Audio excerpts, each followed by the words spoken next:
Hello everyone, welcome to my YouTube channel special academy. तो कैसे हैं आप सब? आई होप आप सब बढ़िया होंगे। तो देखिए, हम एचपीटीजीटी कमीशन के जो इम्पोर्टेंट क्वेश्चन हैं उनको हम डिस्कस कर रहे हैं। तो आज हम शुरू करेंगे यहाँ से। तो हमारे पास देखिए, पहला प्रश्न है यहाँ पर, वर्तमान में सिंधु घाटी सभ्यता का सर्वाधिक उपयुक्त नाम क्या होना चाहिए? यहाँ पर नाम भी होना था, सर्वाधिक उपयुक्त जो नाम है वो क्या होना चाहिए? तो देखिए, ऑप्शन यहाँ पर दिए गए हैं, सिंधु घाटी की सभ्यता, हड़प्पा सभ्यता, द्रविड़ सभ्यता या फिर कालीबंगा सभ्यता। तो इसका राइट आंसर जो आएगा वो आएगा हड़प्पा सभ्यता। देखिए, हड़प्पा सभ्यता, ये जो सभ्यता है ये सिंधु नदी के किनारे विकसित हुई थी, इसलिए इसे सिंधु घाटी की सभ्यता का नाम भी दिया गया है। सिंधु घाटी की सभ्यता का नाम भी इसे दिया गया है, लेकिन सर्वाधिक उपयुक्त जो नाम है सिंधु घाटी सभ्यता का वो हड़प्पा सभ्यता है। देखिए, सिंधु घाटी सभ्यता के कुछ प्रमुख स्थल हैं, जैसे कि हड़प्पा आ गया, हड़प्पा, मोहनजोदड़ो, चहुंदड़ो, कालीबंगन। ये किस नदी के किनारे है और किस प्रांत में है? किसने इसका जो है तो किसने इस प्रांत की खोज की है, सभ्यता की खोज की है? जैसे हड़प्पा सभ्यता आ गया हमारे पास, तो हड़प्पा सभ्यता की खोज जो है तो किसने की है? तो दयाराम साहनी जी के द्वारा की गई है। कब की गई है? तो 1921 में की गई है। अच्छा, 1921 में की गई है, तो ये कौन सी नदी के किनारे बसी हुई सभ्यता थी? तो रावी नदी के किनारे। अब ये कहाँ पर है? तो पाकिस्तान के पंजाब प्रांत में। वैसे यहाँ पर ऑप्शन में दिया गया है यहाँ पर मोहनजोदड़ो। देखिए, मोहनजोदड़ो है, तो मोहनजोदड़ो किस नदी के किनारे फली फूली? तो सिंधु नदी के किनारे। कौन से प्रांत में है? तो सिंध प्रांत में है, पाकिस्तान के सिंध प्रांत के लरकाना जिला में। खोज किसने की है? तो राखाल दास बनर्जी ने 1922 में इसकी खोज की है। उसी तरह चहुंदड़ो है, चहुंदड़ो जो है तो सिंधु नदी के किनारे है। कालीबंगन घग्गर नदी के किनारे, कोट दीजी सिंधु नदी के किनारे, फिर रंगपुर आती है, रोपड़ आती है। रोपड़ कौन सी नदी के किनारे फली फूली? तो देखिए, सतलुज नदी के किनारे जो है तो रोपड़ फली फूली। उसके बाद आता है लोथल। लोथल कहाँ पर है? तो भोगवा नदी के किनारे।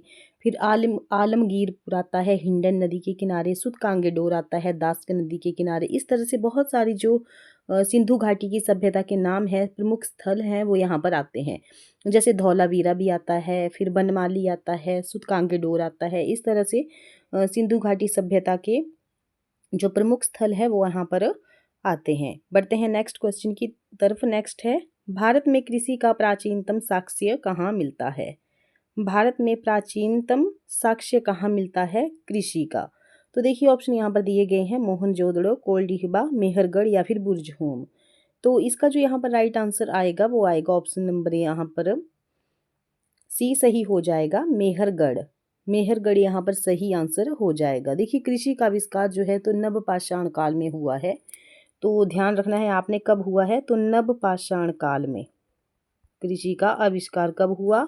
तो नवपाषाण काल में हुआ है। प्रागैतिहासिक अन्न उत्पादक स्थल मेहरगढ़ पश्चिमी बलूचिस्तान में ये अवस्थित है। कृषि के लिए अपनाई गई सबसे प्राचीन फसल जो है तो गेहूं और जौ थी।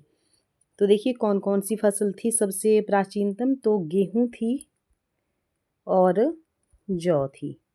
गेहूं और जौ थी। लेकिन मानव द्वारा सर्वप्रथम प्रयुक्त चावल जो अनाज जो था तो वो चावल था। और कृषि का प्रथम उदाहरण मेहरगढ़ से प्राप्त हुआ है। कोल्डिहवा का संबंध जो है तो चावल के प्राचीनतम साक्ष्य से है। अभी यहाँ पर कृषि के बारे में बात की गई है तो यहाँ पर मेहरगढ़ आएगा। अगर कोल्डिहवा आता तो कोल्डिहवा किसके लिए था? कोल्डिहवा का जो संबंध है वो चावल से है। चावल से है कोल्डिहवा का संबंध। नेक्स्ट क्वेश्चन है, वैसे ही क्वेश्चन और भी बनते हैं कि पूरा पाषाण काल में कौन से किस चीज़ का आविष्कार हुआ? तो देखिए, पूरा पाषाण काल में, जैसे हमने अभी नव पाषाण काल पढ़ा, तो नव पाषाण काल में कृषि का आविष्कार हुआ। पूरा पाषाण काल में किस चीज़ का आविष्कार हुआ? तो पूरा पाषाण काल में आग का आविष्कार हुआ। उसी तरह से नव पाषाण काल में, फिर से नव पाषाण काल में किस चीज़ का आविष्कार हुआ? तो पहिए का आविष्कार हुआ। स्थायी निवास की प्रवृत्ति भी इसी, और स्थायी निवास कब से प्रारंभ हुआ? स्थायी निवास जो है तो ये भी नवपाषाण काल में शुरू हुआ था, स्थायी निवास। और मनुष्य ने सबसे पहले किस जानवर को पालतू बनाया था? तो कुत्ते को पालतू बनाया था। नेक्स्ट क्वेश्चन है, निम्नलिखित में से कौन सा स्थल सिंधु साम्राज्य की राजधानी नहीं मानी जाती है? सिंधु साम्राज्य की जो राजधानी है वो नहीं मानी जाती है। तो देखिए ऑप्शन यहाँ पर दिए गए हैं, हड़प्पा, मोहनजोदड़ो, लोथल और कालीबंगन।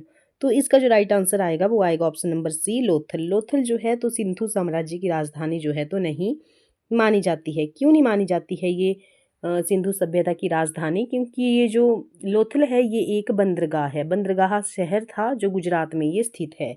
ये क्या है? बंदरगाह है।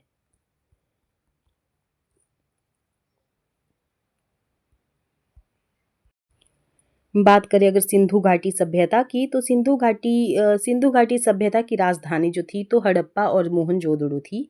हड़प्पा और देखिए सिंधु घाटी की जो सभ्यता है वो क्या है? एक तो हड़प्पा है, एक है मोहनजोदड़ो, और तीसरी राजधानी आती है यहाँ पर कालीबंगन। अब ये तीसरी राजधानी कैसे आती है, किसके अनुसार आती है? तो दशरथ शर्मा के द्वारा जो है तो कालीबंगन को तीसरी राजधानी माना गया है। दशरथ शर्मा के द्वारा इसको तीसरी राजधानी माना गया है। लोथल और कालीबंगन से जो है तो हमें अग्निकुंड प्राप्त हुए हैं। लोथल और कालीबंगन से क्या प्राप्त हुए हैं? तो अग्निकुंड। क्वेश्चन भी बनता है कि यहाँ से क्या चीज़ यहाँ से प्राप्त हुई है? तो अग्निकुंड यहाँ से प्राप्त हुए हैं। और ये जो ये जो हड़प्पा और मोहनजोदड़ो हैं, इनको जुड़वा राजधानियाँ भी कहा जाता है। जुड़वा राजधानियाँ भी इनको कहा जाता है, हड़प्पा और मोहनजोदड़ो को। और लोथल क्या है? लोथल एक बंदरगाह है। और लोथल और कालीबंगन से क्या प्राप्त हुए हैं? तो अग्निकुंड प्राप्त हुए हैं। नेक्स्ट क्वेश्चन है हमारे पास, हड़प्पा संस्कृति किस युग की है? हड़प्पा संस्कृति किस युग की है? तो ऑप्शन दिए गए हैं, पाषाण काल, कांस्य काल, ताम्र युग या फिर लौह युग। तो हड़प्पा संस्कृति जो है तो कांस्य युग से संबंधित है। ऑप्शन यहाँ पर बी सही हो जाएगा। कांस्य युग से ये संबंधित है। और ये जो सभ्यता है ये 3300 ईस्वी पूर्व से 1300 ईस्वी पूर्व तक जो है तो इसका समय काल है। और रेडियो कार्बन पद्धति के द्वारा देखा जाए तो सिंधु घाटी सभ्यता की सर्वमान्य तिथि जो है तो 2400 ईस्वी पूर्व से 1200 ईस्वी पूर्व मानी गई है। और इसका विस्तार किस तरह से है? तो त्रिभुजाकार इसका विस्तार है, त्रिभुजाकार। नेक्स्ट है यहाँ पर सुमेल हमें करना है। देखिए कांस्य मूर्ति हमें कहाँ से प्राप्त हुई है? तो मोहनजोदड़ो से प्राप्त हुई है। नरकबंद की प्रस्तर जो मूर्ति है वो कहाँ से प्राप्त हुई है? हड़प्पा से। घोड़े की अस्थियां कहाँ से प्राप्त हुई हैं? तो सुतकांगेडोर से। और मनके बनाने का जो कारखाना है वो चहुंदड़ो से प्राप्त हुआ है। नेक्स्ट है, सिंधु घाटी के किस स्थल से गोदीवाड़ा या डाकयार्ड मिला है? तो देखिए ऑप्शन यहाँ पर दिए गए हैं, सिंधु घाटी सभ्यता के किस स्थल से गोदीवाड़ा या डाकयार्ड मिला है? तो ऑप्शन दिए गए हैं, हड़प्पा, मोहनजोदड़ो, लोथल या फिर सुतकांगेडोर। तो 6 का जो यहाँ पर राइट आंसर आएगा वो आएगा यहाँ पर लोथल। लोथल यहाँ पर सही आंसर हो जाएगा। देखिए डाकयार्ड का जो उपयोग है वो जहाज बनाने और व्यापार के लिए किया जाता था। इसका उपयोग किसमें? जहाज बनाने और व्यापार के लिए इसका प्रयोग किया जाता था। और मनके बनाने की जो भट्टी मिली है वो कहाँ से मिली है?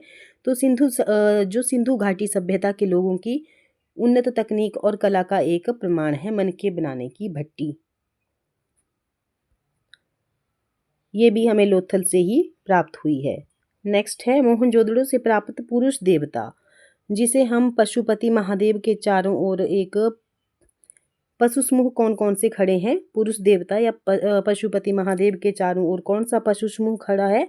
तो देखिए ऑप्शन यहाँ पर दिए गए हैं, इसका राइट आंसर आएगा ऑप्शन नंबर ए। सबसे पहले हाथी, बाघ, गैंडा और भैंसा। ऑप्शन यहाँ पर ए सही हो जाएगा। ये मोहनजोदड़ो से प्राप्त एक शील पर 3 मुख वाले देवता पशुपति की मूर्ति है। और मोहनजोदड़ो से जो है तो देखिए नर्तकी की एक कांस्य की मूर्ति भी मिली है। और मोहनजोदड़ो से प्राप्त स्नानागार भी वहाँ पर मिला है। संभवतः सैंधव सभ्यता की सबसे बड़ी वो इमारत थी जिसके मध्य स्थित स्नान कुंड है वो 11.88 मीटर है। और लंबा कितना है? तो 7.01 मीटर चौड़ा और 2.43 मीटर गहरा है। देखिए अगला है पॉइंट यहाँ पर कि सिंधु घाटी सभ्यता के लोगों ने नगरों और घरों के घरों के पास जो है तो ग्रिड पद्धति अपनाई थी। कौन सी पद्धति अपनाई थी मोहनजोदड़ो के लोगों ने या सिंधु घाटी सभ्यता के लोगों ने? तो ग्रिड पद्धति उन्होंने अपनाई थी। ग्रिड पद्धति उन्होंने अपनाई थी। नेक्स्ट क्वेश्चन है, मेसोपोटामिया के साथ हड़प्पाई लोगों के व्यापार का साक्ष्य किससे प्रमाणित होता है? तो देखिए किससे प्रमाणित होता है? तो देखिए ऑप्शन यहाँ पर दिए गए हैं और यहाँ पर राइट आंसर होगा ऑप्शन नंबर ए, उरसुसा या मेसोपोटामिया से प्राप्त हड़प्पा के मुहर तथा अन्य वस्तुओं से इसका प्रमाण मिलता है।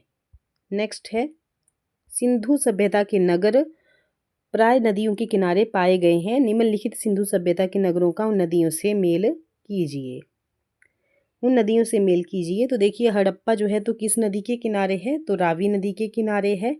मोहनजोदड़ो सिंधु नदी के किनारे है। रोपड़ जो है तो सतलुज नदी के किनारे है। फिर कालीबंगन जो है तो घग्गर नदी के किनारे है और आलमगीरपुर हिंडन नदी के किनारे स्थित है। नेक्स्ट है यहाँ पर, सिंधु संस्कृति के किस स्थल से प्राक हड़प्पा अवस्था के कुंड या हल रेखा का यहाँ पर साक्ष्य मिला है? तो देखिए कहाँ से मिला है? तो ये मिला है कालीबंगन से। ऑप्शन यहाँ पर ए सही हो जाएगा, कालीबंगन से ये मिला है। तो स्टूडेंट्स वीडियो आपको कैसी लगी कमेंट बॉक्स में ज़रूर बताएं। मिलते हैं नेक्स्ट वीडियो में। Thank you.